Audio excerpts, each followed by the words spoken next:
Hello friends, ఎలా ఉన్నారు? I hope మీరు చాలా బాగుంటుంటారు.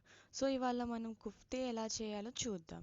ముందుగా మనం రొయ్యలు, మీ అందరికీ రొయ్యలు తెలిసే ఉంటాయి. ఆ రొయ్యల ద్వారా ఈ కుఫ్తే అనేది చేస్తాము. సో ప్యాన్ తీసుకొని దాంట్లో రొయ్యలు వేసుకొని నూనె వేసుకొని వెల్లుల్లిపాయ పేస్ట్, కారం, ఆ, పసుపు అండ్ ఆనియన్స్ వేసుకొని బాగా మిక్స్ చేయాలి. అది బ్రౌన్ కలర్ వచ్చే వరకు చేయాలి. అది పక్కన పెట్టుకొని మనం ఇవి ఈ దాల్ ఉన్నాయి కదా, దీన్ని పేస్ట్ చేసుకోవాలన్నమాట. పేస్ట్ అంటే పౌడర్లా చేసుకోవాలి.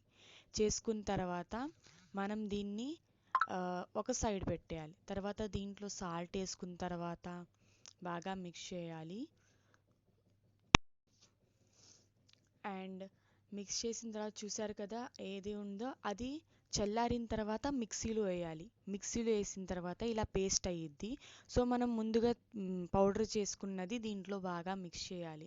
అది బాగా ఆ, ఒక ఇది అవ్వేలా, లైక్ ఇలా అయ్యేలా బాగా మిక్స్ చేసుకున్న తర్వాత కొత్తిమీర వేసుకొని దాన్ని కూడా కలుపుకోవాలి. దాని లోపల బాగా కలుపుకున్న తర్వాత ఒక ప్యాన్ హీట్ చేసుకున్న తర్వాత చేతితో ఇలా రౌండ్గా చేసుకొని అది పెనం మీద పెట్టాలి. పెట్టి అది ఫ్రై అవ్వాలి. సో మనం ఇలా ఒక ఫైన్ పీసెస్గా చేసుకున్నాము కొన్ని. సో మీరు కూడా ట్రై చేయండి, బాగా టేస్టీగా ఉండిద్ది. ఇది నాన్ వెజ్ ఐటమ్ కదా, చాలా బాగుండిద్ది. సో ఇలా అయిన తర్వాత మనం ఒక ప్లేట్లో తీసేసుకోవడమే.